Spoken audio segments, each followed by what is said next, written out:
This video is sponsored by Rocket Money. More about them later. Growing up poor is not fun. It's not fun to watch your parents worry about money, how to pay the bills, and how to put food on the table. And this is not something I would wish on anyone because the fact is being poor sucks. However, you are a positive person, and you like to see the positives of all your experiences no matter how hard they may have been. So in that spirit, let me share with you 10 unexpected benefits to growing up poor. The number one unexpected benefit to growing up poor. You learn to appreciate things that many people would find as common items. The other day, my wife and I were cleaning out the garage. If your garage is anything like mine, it's probably filled with a lot of childhood junk that you can't get yourself to throw away. In one of the boxes, I came across a pencil case, and from the surface, it looked like it had never been used. I knew it wasn't mine, so I asked my wife if she recognized it. Instantly, her face lit up. It was a pencil case that she kept safe all throughout her childhood.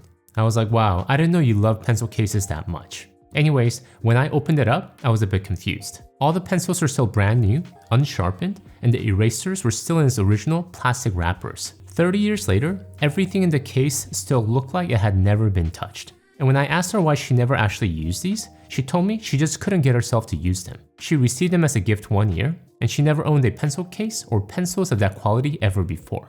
She found them too precious to use. So 30 years later, they were still in their original pristine condition. When you grow up without much, small things mean a lot. Things that other people might consider as everyday items, you find them life-changing. To my wife, it was a pencil case. To me, it is hardcover books my parents could never afford. To you, it could be something else. But the common theme is that when you grow up poor, without much, you see these small things in a very different light. You appreciate them a lot more than someone who had all the pencil cases in the world. The number two unexpected benefit to growing up poor.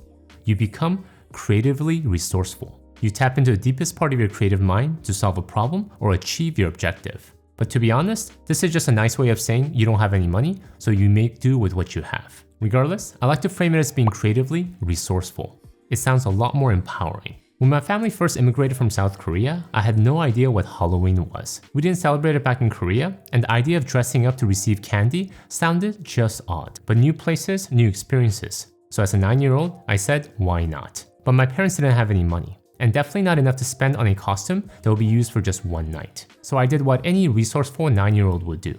I improvised. I try to think, what can I use that we already have at home to make a workable costume? Also something that my mom wouldn't notice is gone because that also wouldn't work. And this is what I came up with. True story, I took a large black trash bag. I could be a superhero, a vampire, or just a odd-looking kid wearing a trash bag as a Halloween costume. I decided to go with the vampire because I had fake vampire teeth that I got for free from school. Thankfully, I was too young to be embarrassed by my creation at the time and got me through that year's Halloween. I got just as many candies as the kids that had real costumes, and that was what mattered. Now, you can hear this story and think, oh, how sad. Poor little Tay had to wear a trash bag as a Halloween costume. But if you were to reframe it, we can see it as a story of ultimate creative resourcefulness. Or at least, that's how I like to remember it because the truth is too emotionally traumatizing. The number three unexpected benefit to growing up poor. You learn the incredible value of education. I value nothing more in the world than education. It is the reason why I can stand here today. It is an open door to freedom. Oprah Winfrey is arguably one of the most recognizable women in the world. As a talk show host, television producer, actress, and author, she's had a tremendous impact on television and media in general. She was the richest African American in the 20th century and was once the world's only black billionaire. Today, she is worth close to $3 billion. But many years before she rose to media fame, Oprah grew up in severe poverty in rural Mississippi, born to a single teenage mother. She lived on a farm that had no running water or electricity, and she was sent to school wearing clothes made from potato sacks. Her classmates thought this was funny and nicknamed her Sack Girl. At least my classmates didn't call me Trash Bag Boy. But that didn't stop her from learning, growing, and ultimately achieving her fame. Oprah grew up with her grandmother who firmly believed in the value of education. Thus, she had Oprah read the Bible at the age of 2.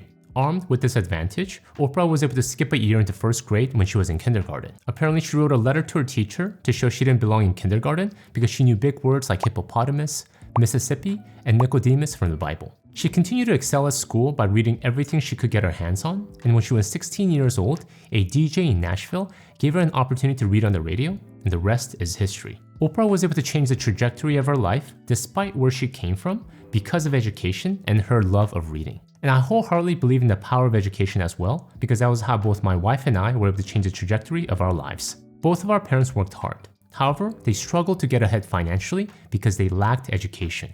To be more clear, they never had the opportunity to obtain formal, quality education, and this lack of education kept them from obtaining a good career and a good pay. They were forced to work in blue-collar jobs with minimal pay, but they saw that education could be the great equalizer. Thus, they encouraged us to study hard, and it was through this strong education that led us to a strong career and thus the ability to build wealth. And while we're on the topic of education, let's talk about being better educated and managing our money.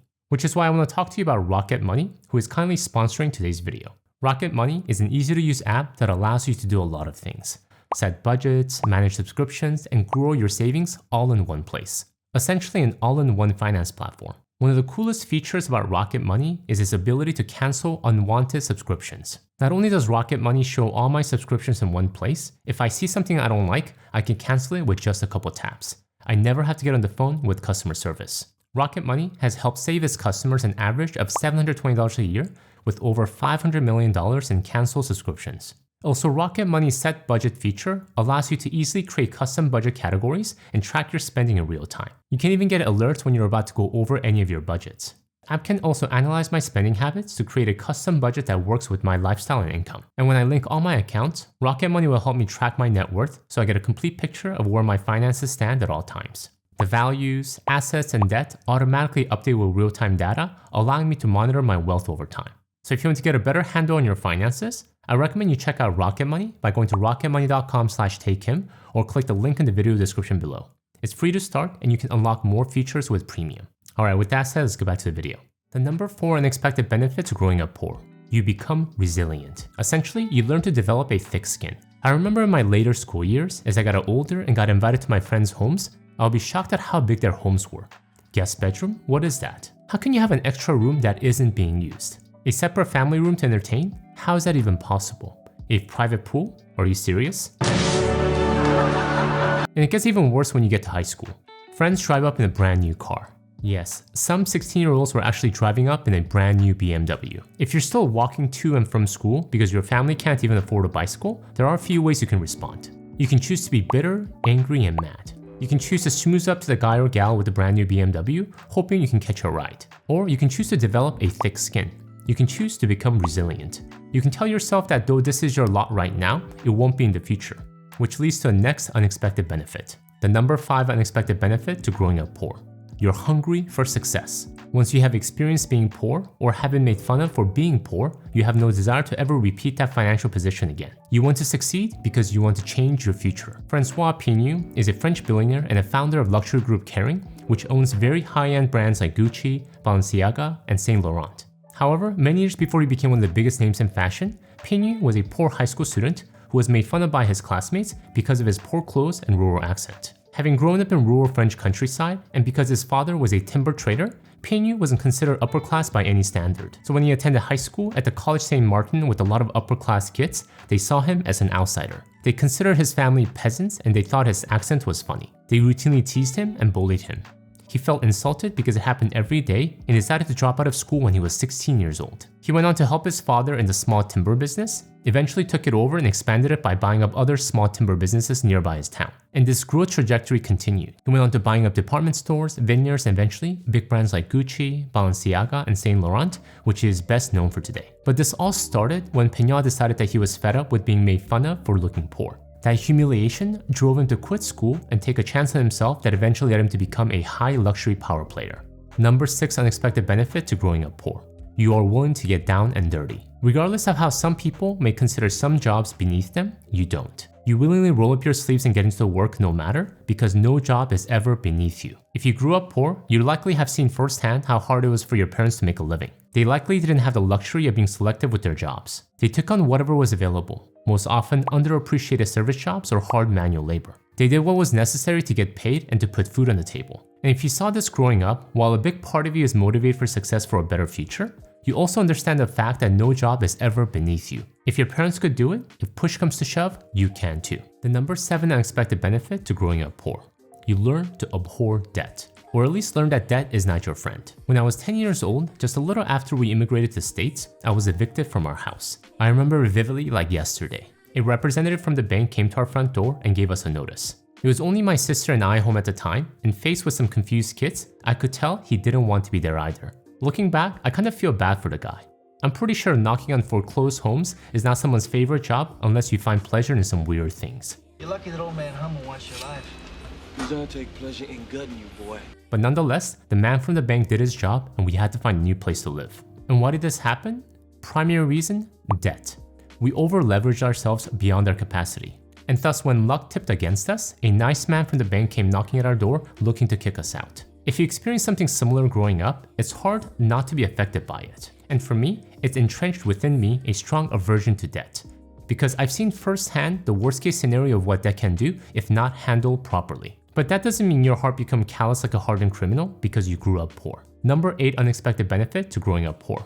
You learn to be grateful. If you've been able to move beyond your poor childhood and achieve a better future for yourself and your family, you can't help yourself but be thankful. You remember not having enough money for a new pencil case. You remember not having enough money to buy a Halloween costume like the other kids. You remember being evicted from your home. And if you're no longer struggling with the same issues, you are thankful. My wife and I have this conversation often whenever we're at a restaurant or out shopping with the family. We walk by a container of blueberries and one of our kids say, "Can we get blueberries?" And we say, "Yes." And we would joke with each other. "Hey hun, you remember when you were a kid and you asked your mom if you can get blueberries and she said, 'Sure'? Of course not, because that never happened. But today, you're thankful because you can grab that container of blueberries for your kids." A quick reminder before we move on to the next reason, make sure to download your free one-page PDF companion guide that goes along with this video. It has everything I'm covering in a simple to digest one-page format. So go to the link I'll have in the description below to download your free copy. Number 9 unexpected benefit to growing up poor. You empathize with people's struggles. You've gone through your share of low points in your life, thus when you hear of or encounter people that are going through a hard patch in their lives, you can empathize. We all know of Leonardo DiCaprio, the teen heartthrob that starred in films like Romeo and Juliet and Titanic, and in later years, films like The Revenant and The Wolf of Wall Street. But before he became one of the biggest names in Hollywood, he was a poor kid growing up in the outskirts of LA. In an interview, he described his neighborhood similar to what appeared in the movie Taxi Driver, surrounded by crime and violence. When he was 4 years old, he witnessed people smoking crack or injecting heroin in the alley nearby. There was even a prostitution ring in the corner of his street. Though he's living the life of rich and famous today, he talks about how his exposure to poverty, drug use, and violence at a young age allowed him to portray the darker side of humanity in his films. Having lived through being poor himself, he's able to channel that experience to best represent characters on screen, especially ones that are struggling. I know what you're thinking. Yes, I know, it's a bit of a stretch to say a Hollywood movie star can really empathize with people's struggles, but you get the point here. The number 10 unexpected benefit to growing up poor. You understand the value of giving. Having been a recipient of many people's generosity, you understand the power of giving. Though we didn't recognize it at the time, growing up, both my wife and I received tremendous financial support that helped us to get to where we're today. Food stamps, educational financial aid, scholarships, grant subsidies, or just straight out free food. Too many to count and list here in this video. And whether they came through a government program or from a private donor, we are thankful for every single one of them. And now that we're in a position to give, we want to pay it forward. Because we want to empower the next generation of young people who may be struggling financially at this exact moment for a better future. You'll have to work for it, but growing up poor doesn't mean you have to remain there forever. You can find a way out. And apart from straight out donation to charities, one of my favorite vehicles for giving is a Donor Advice Fund, aka DAF for short. Think of Donor Advice Fund like a mini foundation. I'm sure you've heard of Bill and Melinda Gates Foundation or the Walton Family Foundation. When you open up a DAF, you're essentially creating your own mini personal foundation. It's a charitable investment account created for the sole purpose of supporting charitable organizations you care about. And the nice thing about Donor Advice Fund is that you can take advantage of multiple benefits like investing it for growth, flexibility in tax deductions, and timing of giving. Thank you guys for watching. In the spirit of giving, if you'd like to learn more about Donor Advice Funds, please check out my video here. Until next time, all the best.